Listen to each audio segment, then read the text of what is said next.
Se inscreva no canal e clica no gostei.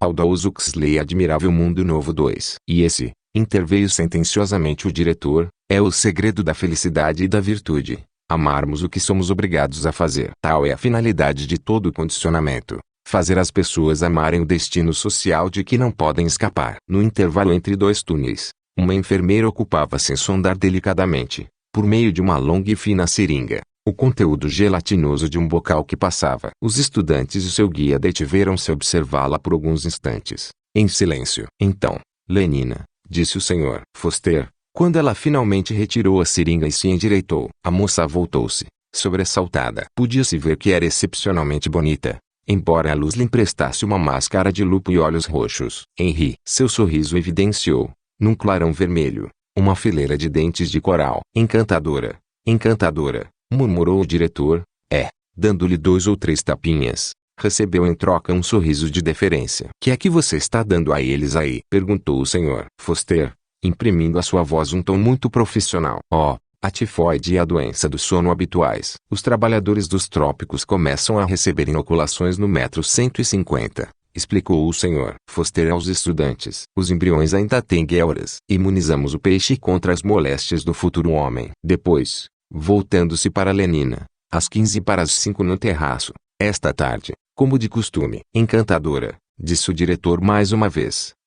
Com uma palmadinha final, afastou-se atrás dos outros. No porta-tubos número 10, filas de trabalhadores das indústrias químicas da geração seguinte estavam sendo exercitadas na tolerância ao chumbo, à soda cáustica, ao alcatrão, ao cloro. O primeiro de um grupo de 250 embriões de mecânicos de aviões-foguetes passava justamente diante da marca do metro 1100 no porta-tubos número 3. Um mecanismo especial mantinha os recipientes em rotação constante. Para melhorar seu sentido de equilíbrio, explicou o Sr. Foster, efetuar reparos no exterior de um avião-foguete em pleno voo é um trabalho penoso. Nós retardamos a circulação quando eles estão em posição normal, de modo que fiquem parcialmente privados de alimento, e dobramos o afluxo de pseudo-sangue quando estão de cabeça para baixo. Aprendem, assim, a associar essa posição com o bem-estar. Na verdade, eles não se sentem verdadeiramente felizes senão quando estão de cabeça para baixo. E agora, continuou, eu gostaria de lhes mostrar um condicionamento muito interessante para intelectuais alfa+.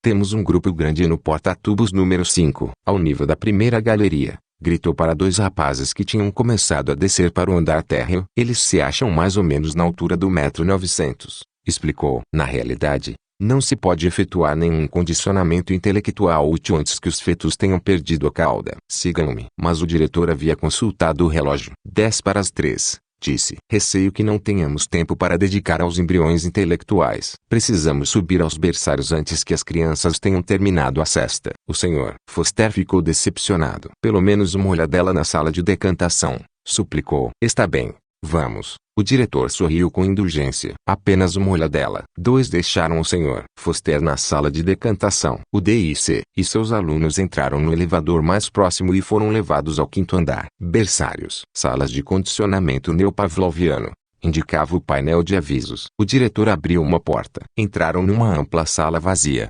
muito clara e ensolarada, pois toda a parede do lado sul era ocupada por uma única janela. Meia dúzia de enfermeiras, com as calças e jaquetas do uniforme regulamentar de linho branco de viscose, os cabelos asepticamente cobertos por toucas brancas, estavam ocupadas em dispor vasos com rosas sobre o assoalho, numa longa fila, de uma extremidade à outra da sala. Grandes vasos, apinhados de flores, milhares de pétalas, amplamente desabrochadas e de uma sedosa maciez, semelhantes às faces de inumeráveis pequenos querubins, mas querubins que, naquela claridade, não eram exclusivamente rosas e arianos, mas também luminosamente chineses, também mexicanos, também apopléticos de tanto soprarem as trombetas celestes, também pálidos como a morte, pálidos da brancura póstuma do mármore. As enfermeiras perfilaram-se ao entrar o DIC. Disponham os livros, disse ele, secamente. Em silêncio, elas obedeceram à ordem. Entre os vasos de rosas, os livros foram devidamente dispostos,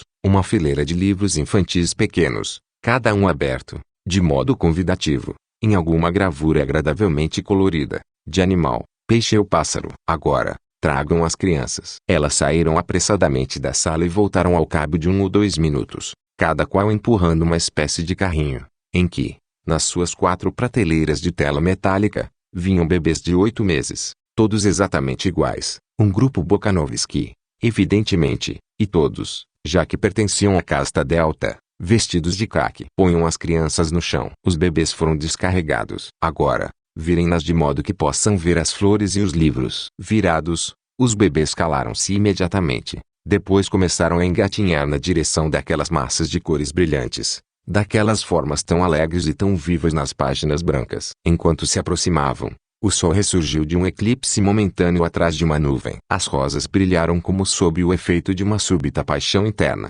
Uma energia nova e profunda pareceu espalhar-se sobre as páginas reluzentes dos livros. Das filas de bebês que se arrastavam engatinhando, elevaram-se gritinhos de excitação, murmúrios e gorgolejos de prazer. O diretor esfregou as mãos. Excelente, comentou. Até parece que foram feitos sob encomenda. Os mais rápidos engatinhadores já haviam alcançado o alvo. Pequeninas mãos se estenderam incertas, tocaram, pegaram, despetalando as rosas transfiguradas, amarrotando as páginas iluminadas dos livros. O diretor esperou que todos estivessem alegremente entretidos. Depois disse: observem bem. Levantando a mão, deu o sinal. A enfermeira-chefe, que se encontrava junto a um quadro de ligações na outra extremidade da sala, baixou uma pequena alavanca. Houve uma explosão violenta, aguda, cada vez mais aguda. Uma sirene apitou. Campainhas de alarme soaram, enlouquecedoras. As crianças sobressaltaram-se, berraram. Suas fisionomias estavam contorcidas pelo terror. E agora? Gritou D.I.C. Pois o barulho era ensurdecedor. Agora vamos gravar mais profundamente a lição por meio de um ligeiro choque elétrico. Agitou de novo a mão, e a enfermeira-chefe baixou uma segunda alavanca. Os gritos das crianças mudaram subitamente de tom. Havia algo de desesperado, de quase demente, nos urros agudos e espasmódicos que elas então soltaram. Seus pequenos corpos contraíam-se e retesavam-se. Seus membros agitavam-se em movimentos convulsivos, como se puxados por fios invisíveis. Nós podemos eletrificar todo aquele lado do assoalho, berrou o diretor para explicar-se. Mas isso basta, continuou, fazendo um sinal à enfermeira. As explosões cessaram. As campainhas pararam de soar. O uivo da sirene foi baixando de tom em tom até silenciar. Os corpos rigidamente contraídos distenderam-se. O que antes fora o soluço e o ganido de pequenos candidatos à loucura expandiu-se novamente no berreiro normal do terror comum. Ofereçam-lhes de novo as flores e os livros. As enfermeiras obedeceram, mas, a aproximação das rosas, a simples visão das imagens alegremente coloridas do gatinho, do galo que faz cocorocó e do carneiro que faz bé, bé, as crianças recuaram horrorizadas. Seus berros recrudesceram subitamente. Observem, disse o diretor, triunfante. Observem os livros e o barulho intenso, as flores e os choques elétricos. Na mente infantil esses pares já estavam ligados de forma comprometedora.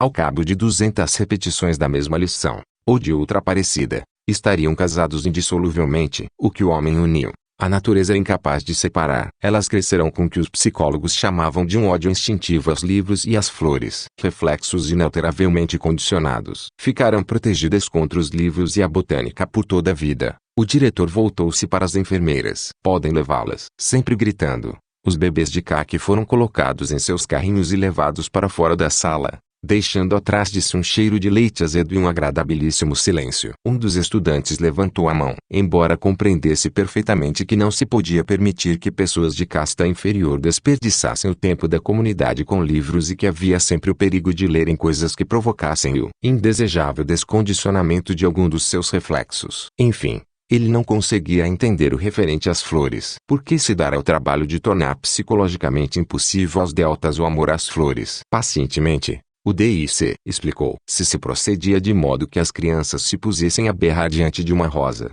era por considerações de alta política econômica. Há não muito tempo, mais ou menos um século, tinham-se condicionado os gamas, os deltas e até mesmo os ys a amar as flores em particular e a natureza selvagem em geral. O fim visado era despertar neles o desejo de irem ao campus sempre que fosse oportuno, obrigando-os assim a utilizar os meios de transporte. E eles não utilizavam os meios de transporte? Perguntou o estudante. Sim, e muito, respondeu o D.I.C.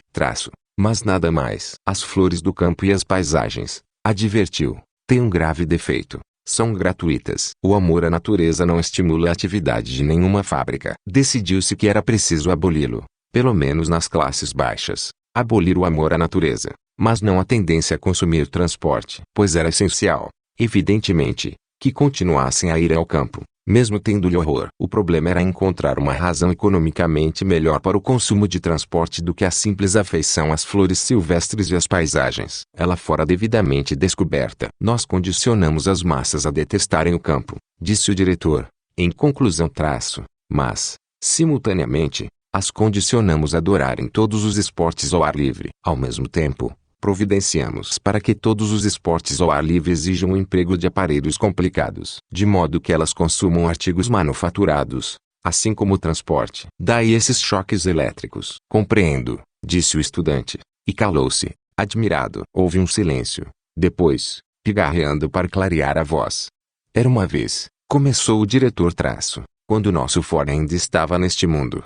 Um rapazinho chamado Reuben Rabinovich. A língua dos pais de Reuben era o polonês. O diretor interrompeu-se. Suponho que sabem o que é o polonês. Não, uma língua morta, como o francês e o alemão, acrescentou outro, exibindo com zelo seus conhecimentos. E pais? Perguntou o DIC. Fez-se um silêncio embaraçado. Vários rapazes coraram. Ainda não tinham aprendido a fazer a distinção, importante mas por vezes muito sutil, entre a indecência e a ciência pura. Um deles, por fim, teve a coragem de levantar a mão. Os seres humanos, antigamente, hesitou. O sangue subiu-lhe às faces. Enfim, eram vivíparos. Muito bem, o diretor aprovou com um sinal de cabeça. E quando os bebês eram decantados, nasciam, corrigiu ele. Bom, então, eram os pais. Isto é, não os bebês. Está claro, os outros. O pobre rapaz estava atrapalhadíssimo. Em uma palavra, resumiu o diretor os pais eram o pai e a mãe. Essa indecência, que, na realidade,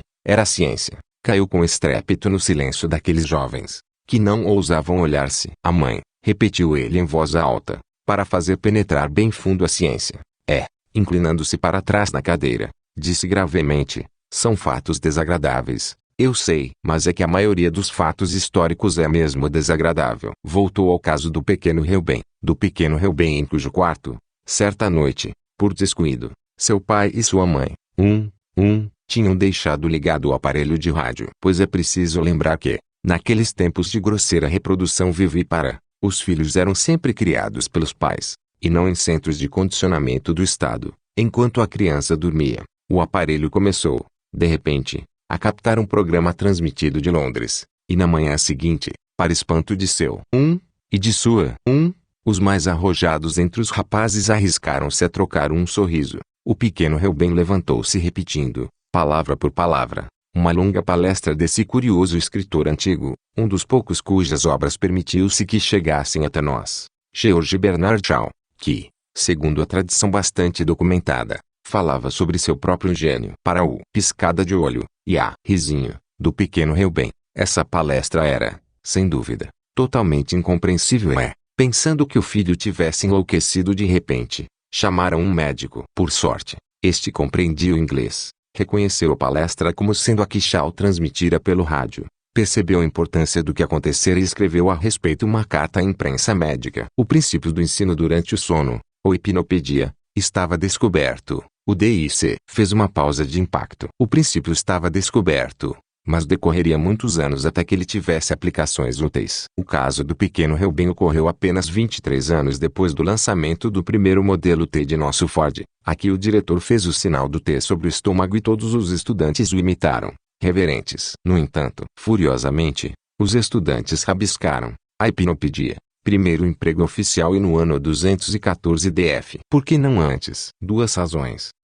Esses primeiros experimentadores, dizia o DIC, seguiram um caminho errado. Acreditavam que se podia fazer da hipnopedia um instrumento de educação intelectual. Um menino, adormecido sobre seu lado direito, o braço direito estendido, a mão direita pendendo por sobre a beira da cama, através de uma abertura redonda e gradeada na parede de uma caixa, uma voz fala baixinho. O Nilo é o mais extenso dos rios da África e o segundo em comprimento de todos os rios do globo. Embora não atinja o comprimento do Mississippi e Missouri, o Nilo está em primeiro lugar entre todos os rios quanto ao comprimento da bacia, que se estende por 35 graus de latitude. No café da manhã, no dia seguinte, Tommy, pergunta alguém, você sabe qual é o rio mais extenso da África? Sinal negativo com a cabeça. Mas você não se lembra de uma coisa que começa assim. O Nilo é o mais extenso dos rios da África e o segundo em comprimento de todos os rios do globo. As palavras saem em torrente, embora não atinja. Muito bem. Qual é o rio mais extenso da África? Os olhos ficam inexpressivos. Não sei, mas o Nilo. Tome. O Nilo é o mais extenso dos rios da África e o segundo. Então, qual é o rio mais extenso? Tome desata a chorar. Eu não sei, responde entre lágrimas. Essas lágrimas, esclareceu o diretor, desanimaram os primeiros pesquisadores. As experiências foram abandonadas. Não se fizeram mais tentativas de ensinar o comprimento do Nilo às crianças durante o sono. Muito acertadamente. Não se pode aprender uma ciência sem saber do que se trata. Ao passo que, se ao menos tivessem começado pela educação moral, disse o diretor, conduzindo a turma para a saída. Os estudantes o acompanharam, rabiscando desesperadamente enquanto caminhavam e durante todo o trajeto no elevador. A educação moral, que não deve nunca, em circunstância alguma, ser racional. Silêncio, silêncio, murmurou um alto-falante, enquanto saíam do elevador no 14º andar. E silêncio, silêncio, repetiram incansavelmente, em intervalos regulares, outros alto-falantes ao longo de cada corredor. Os estudantes, e o próprio diretor, puseram-se automaticamente a caminhar nas pontas dos pés. Eles eram alfas, por certo, mas até mesmo os alfas haviam sido bem condicionados. Silêncio, silêncio. Toda a atmosfera do 14º andar vibrava com um imperativo categórico. 50 metros de percurso nas pontas dos pés levaram-nos a uma porta que o diretor abriu cautelosamente. Transpuseram o limiar e penetraram na penumbra de um dormitório de janelas fechadas. 80 pequenos leitos alinhavam-se ao longo da parede. Havia um ruído de respiração leve e irregular, e um murmúrio contínuo, como de vozes muito baixas sussurrando ao longe. Uma enfermeira levantou-se quando eles entraram e perfilou-se diante do diretor. Qual é a lição esta tarde? Perguntou ele. Nós tivemos sexo elementar durante os primeiros 40 minutos. Mas agora passamos para o curso elementar de consciência de classe. O diretor percorreu lentamente a longa fila de pequenos leitos. Rosados e distendidos pelo sono, 80 meninos e meninas respiravam suavemente. Debaixo de cada travesseiro saía um murmúrio. O DIC parou inclinando-se sobre um dos pequenos leitos, escutou atentamente. Curso elementar de consciência de classe. Vamos ouvir isso um pouco mais alto. Na extremidade da sala, um alto-falante destacava-se da parede. O diretor foi até ele e apertou um botão. Se vestem de verde, disse uma voz suave, mas bem nítida, começando no meio de uma frase. E as crianças deltas se vestem de caque. Oh, não. Não quero brincar com crianças deltas. E os Y são ainda piores. São demasiado estúpidos para saberem ler e escrever. Além disso, se vestem de preto, que é uma cor horrível. Como sou feliz por ser um beta. Houve uma pausa, depois a voz recomeçou. As crianças alfas vestem roupas cinzentas. Elas trabalham muito mais do que nós porque são formidavelmente inteligentes. Francamente, estou contentíssimo de ser um beta, porque não trabalho tanto. Além disso, somos muito superiores aos gamas e os deltas. Os gamas são estúpidos. Eles se vestem de verde e as crianças deltas se vestem de caque. Oh, não. Não quero brincar com crianças deltas. E os Y são ainda piores. São demasiado estúpidos para saberem. Final da parte 2.